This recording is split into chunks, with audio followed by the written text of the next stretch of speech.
market-facing department of the Government of India, the Secretary of DIPAM, right here with us. Mr. Chawla, what a pleasure. Thank you so much for joining us here. Before I talk to you about disinvestment and the disinvestment roadmap, I want to understand from you the broad picture within North Block at this point in time with the rollout of the GST, with the income tax cuts that were given by the government. The clear effort and message seems to be, as we heard from the Prime Minister yesterday in his address to the nation, boost consumption, drive consumption. The budget-making exercise is going to start shortly, Mr. Chawla. How does all of this stack up on balance as you get into the budget-making process? Thank you. Honourable Finance Minister will speak about it in more detail in the evening. I'll just make two supporting comments. One, our government is providing a balanced support to the economy. And balanced support includes support to private consumption, and which, as you very rightly said, includes both the income tax relief that was given in the budget and this great GST 2.0 reform, which is being rolled out and which was announced by the Honourable Prime Minister, both from the Red Fort and yesterday. Secondly, we have not forgotten investment. We've not forgotten about productive investment and the need to increase the productive capacity of the economy. In spite of global headwinds, the world is going to grow, say, at 3% or even lower.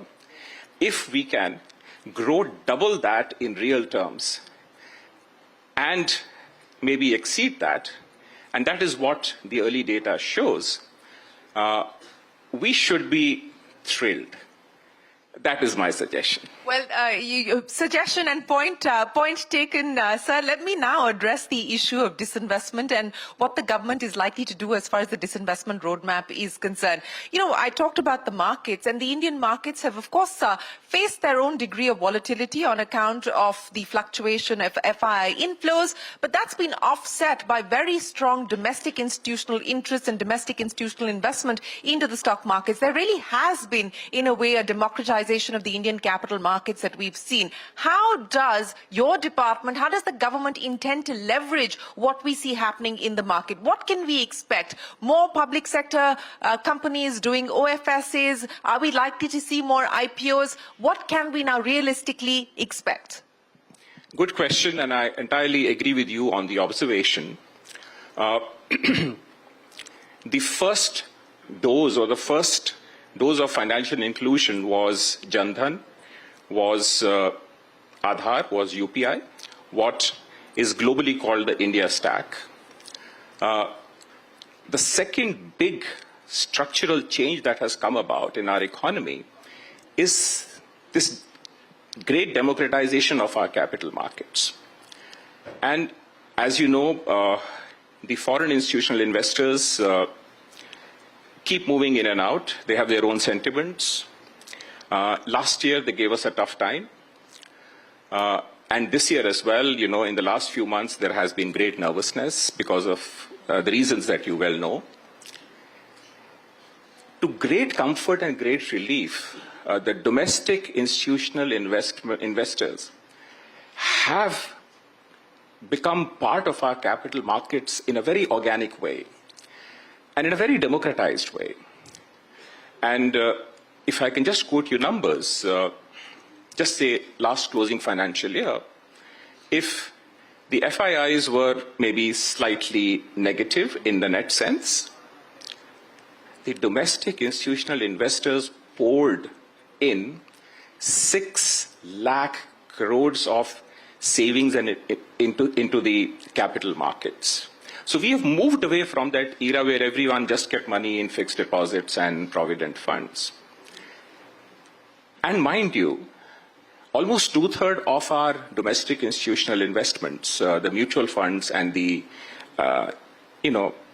more high net worth individuals, almost 2/3 of it is just individual investors.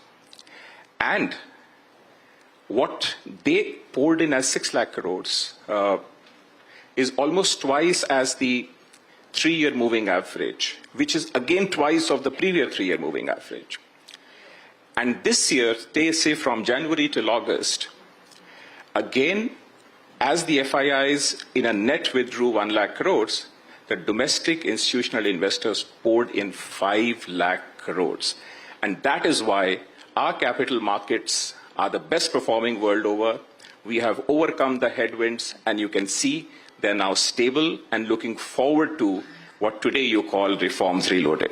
So what can we expect as far as your pipeline is concerned, sir, both in terms of IPOs, in terms of public sector enterprises, public sector banks needing to meet the minimum float norms that the regulator has in place? Give us a timeline of what is on the anvil. You can expect from us honest gratitude to the small investor. Can you put a number to that, sir? What does that mean exactly? So essentially what that means is that we started with a few market stake sales at the beginning of the year.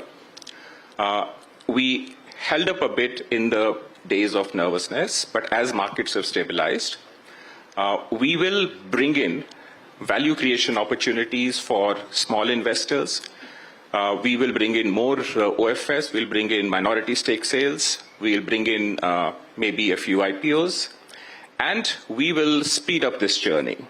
And I will also congratulate and thank CNBC-TV18 because you have helped us connect the policy space, the market space, the investors together in such a beautiful manner. Well, thank you very much for that, and we look forward to being able to continue to do that, sir. But, you know, so the second half of the year, IPOs, minority stake sales, and OFS, you know, do you intend to make that disinvestment target of 47,000 crore rupees, or perhaps this time, for a change, beat the disinvestment target as well? Fingers crossed, beat it this year. Beat it this year. You're feeling confident about that? Absolutely. IPOs, you know, on the insurance side, are we likely to see IPOs from the insurance companies? Are we likely to see IPOs from the defense space? Because that's a space that the markets are at this point in time fairly excited about. Where could we see the next set of IPOs coming in from the public sector? It would not be fair for me to name individual companies. You can give us a sector. Yes. But broadly speaking, what you said are the right sectors. And in these sectors, you will see various forms of minority stake sales through various methods, the SEBI-approved methods. And we, as you said, have a good target in mind and maybe exceed it so that all these small investors who have reposed their faith in us, we repay the gratitude back to them. So how do you then respond, sir, to the comments that have come in from many market observers and market watchers who say that, look, the disinvestment story in India is dead? I would refute that very strongly. You know, we tend to pick up stereotypes very quickly. What is disinvestment needs to be understood very carefully. And if you see the evolution of this policy 25 years ago, when this department of the government was founded, it has been through four phases. The first phase was 1999-2004, which was a learning phase, or you can say an experimental phase. The second phase, that is 4 to 14, was a phase of political constraints or coalition constraints. That is a better word. And of course, the strategic disinvestment took a backseat. But the department continued with minority stake sales. The department continued to engage with the capital markets. The third phase, which is 16 to 21, we would say was the revival phase, when strategic disinvestment was revived. And revived in the right earnest, because you see, and the fourth phase, which is 21 onwards, which is called the Atmanirbhar Bharat PSC policy, is a phase of integrated disinvestment policy. And what that means is that disinvestment and closure are two sides of the same coin. At a micro level, they may look very different, but at a macro level or in a general equilibrium framework, they both create greater space for the private sector. And if you see, as many as 50 public enterprises have been taken up either for disinvestment or closure in the last 50 years. And that has yielded dividends. You see such an exciting private sector manufacturing growth. But we must not forget that public sector also has a fair, bona fide role to play in our economy. There are certain strategic sectors, there are certain public goods, there are certain public services, there are issues of inclusion which are not for profit in nature. That is where, and of course, now in the present global framework, maintaining the security of our global supply chains, of our raw materials, of our minerals, is equally important. And therefore, when we talk about the disinvestment policy today, it means public sector does its job that is due to it, the private sector does what is due to it, and we share wealth and value that public assets create with the people of India, with the citizens of India, and with our small investors. So let me just push back a little bit on that, because the banking sector, for instance, the expectation was that we would see privatization. That is not the case. In fact, we had the DFS secretary telling us that the government has no intention of bringing down holdings under 51% at this point in time. Telecom, another sector where the government has decided that from a strategic point of view, it does not intend to disinvest. So which are the sectors where strategic disinvestment is likely, where there is still an intent and an appetite to go forward with strategic disinvestment? I would not like to comment beyond my pay grade. So this is very much your pay grade. You're going to have to do this. Okay, let me put it this way. I would not like to, say things which are beyond my immediate domain. But all I can assure you is that all major public sectors, including the financial sector, which is the banks and the financial institutions, are part of our disinvestment framework. You may see one or two big strategic disinvestments, but you may see many more, maybe half a dozen OFS or follow-on offers or different forms of minority stake sales. So half a dozen minority stake sales by way of OFSs, etc., but one or two strategic disinvestments. Let me guess which one or two of those strategic disinvestments it could possibly be. IDBI Bank, so we're talking about reforms reloaded and accelerating reforms. It's been a disinvestment in the making for over a decade now. Are we going to close it this financial year? Hopefully, yes. Honorable Finance Minister said it in an interview recently, and we are working hard day and night to make it happen. By when will you invite the bids for IDBI Bank? The only timeline given out in the media is end of the financial year. A lot of things happen and are done outside the media glaze. So let the interested parties wrestle it out. Speaking of interested parties wrestling it out, sir, would it be fair to assume that the foreign interest is higher than the domestic interest, specifically as far as IDBI Bank is concerned? No comments. I'm trying my luck to extract as much as possible from you. So IDBI Bank, of course, as you stated, is being targeted for this financial year. What could the second candidate be, sir, from a strategic disinvestment point of view? Wait and watch. You will hear the announcement at the right time, and we'll make the announcement through you. You'll make the announcement to us, so we will hold you to that, sir.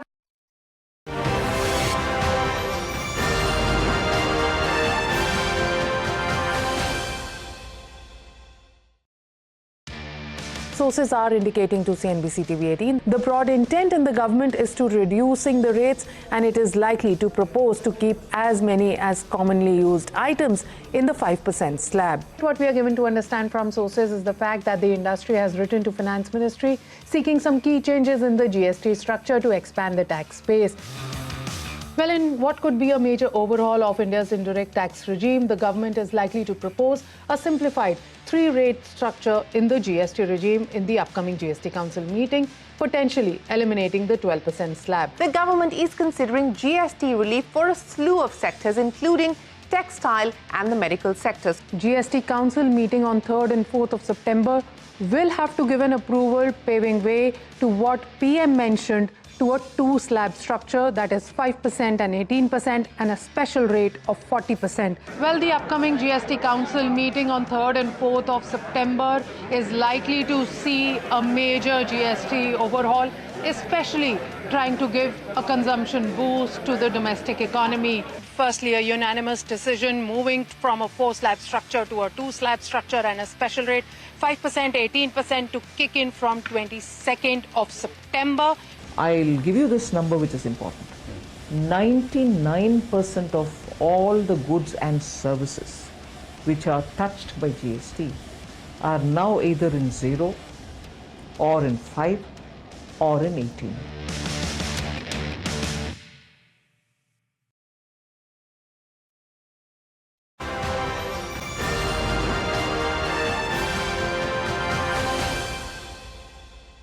The other important aspect that you spoke of, and I think that's something that the market is also watching very closely, is the government's dividend policy. And perhaps you could shed some light on how you're looking at the dividend policy going forward as well.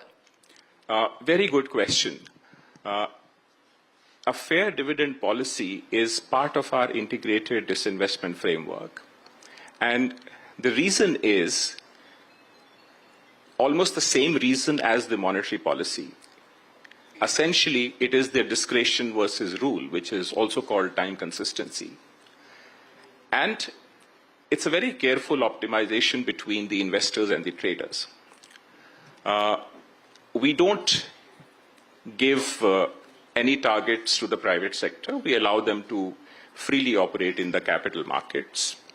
For the public sector, we want them to be benchmarks. And so we create that nudge. And over the last 10 years, we have debated this internally. The policy framework has evolved and matured. And we now ensure that public enterprises who have moved bravely onto the capital markets and have won the trust of investors should pay 30% of their profit after tax or 4% of their net worth, whichever is higher, as fair dividends to small investors. And this has picked up. If you see in the last 5 years, the dividends payout by the public sector enterprises has doubled. And even though they occupy only 14% of the market cap in our capital markets, they pay 25% of dividends to the small investors. So that will continue? That will continue, and it will be, they achieved a record landmark last year. Almost 1,20,000 crores was distributed as total dividends, and we hope to exceed it this year. You hope to exceed that number this year, 1,20,000 crores. IPOs, and I want to go back to that because the last big blockbuster from the government, of course, was the LIC IPO. What's the thinking? What would you like to prioritize in terms of the IPO pipeline? We talked about how strong the appetite has been as far as the primary markets are concerned. What would the government like to prioritize, given the global challenges as well as the appetite in the market from an IPO perspective? Good. We are doing investor meetings and market research. You should expect that at least some public enterprises in the strategic sector or natural resources space, or maybe their subsidiaries, will be brought out and placed suitably. So natural resources space. So you've given us a clear heads up there in terms of what the priority is likely to be, sectorally at least at this point in time. Okay. And how soon can we expect you to look at hitting the markets? End of financial year. Anything before that? This financial year. So that's the target. And how many are you working towards, sir? No comments. Okay, fair enough. You know, Mr. Chawla, I want to take a little segue away from disinvestment to talk about something that I know you've very closely been involved with. I don't know how many people in this room know, but he's, of course, had stints at the IMF, and he's been very closely involved with economic diplomacy as well. As you look at what's playing out at this point in time with tariffs, especially with the ongoing negotiations between India and the US, what do you believe are likely to be the outcomes of these negotiations? How confident do you feel that we will, in fact, be closer to getting some sort of an agreement in the next few weeks? Those who are not part of negotiations do not comment on it, when particularly they leave those positions. As an observer. This engagement will continue. It's very difficult for anyone to predict which way it will go. But my own view is that we should not respond in a knee-jerk fashion, which is what we are doing.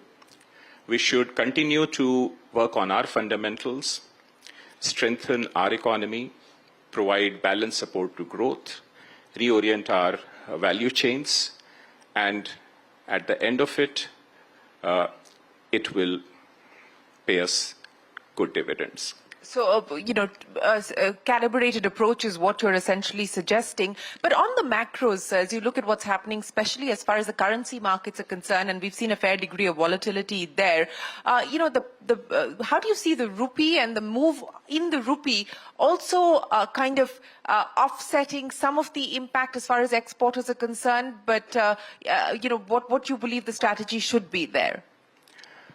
It's the domain of the central bank, so I would not give any comment on it.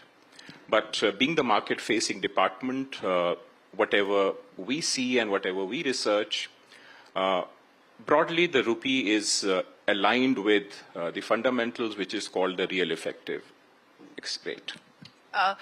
Coming back to asset monetization, and we had that big plan as far as asset monetization was concerned. What can we expect now realistically as far as this financial year is concerned on that front specifically, sir? As I said, I would reiterate that we are on course to meet our target. We've been planning it since the beginning of the year.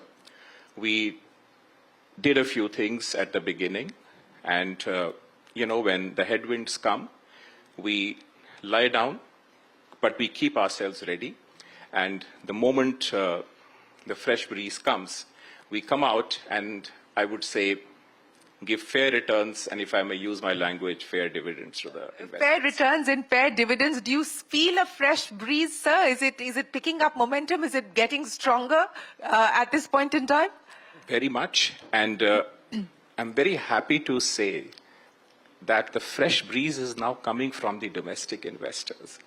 And they have saved our capital markets, they have saved our economy, and I use this opportunity through you to acknowledge their contribution and also assure and promise them that we will come back with a bouquet of gratitude and give them, share more assets and more valuable assets with them as part of their portfolio.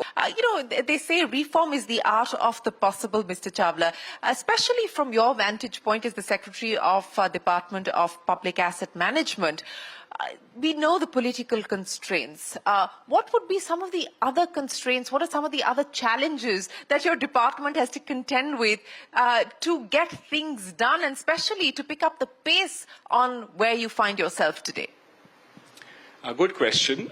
It is essentially the market movements that we care about. And of course, the timing of what we announce and what we do is determined by that. And that is what will drive us going forward. And we do our homework well. We are a well-researched department. And we hope to put smiles on everyone's face. Let me end by asking you, sir, you promised to put smiles on the faces of investors. How quickly should we be prepared for that? As I said, this financial year itself. This financial year itself. Arunish Chawla, many, many thanks for joining us and kicking off the Reforms Reloaded event with a very clear roadmap on what the government intends to prioritize as far as its disinvestment plan is concerned. You believe and you feel confident that you're going to be able to beat your target this time around, and we look forward to hearing more from you as and when you do deliver that number. Ladies and gentlemen, a big round of applause for the DIPAM Secretary, Arunish Chawla. Thank you very much for your time, sir. Thank you very much.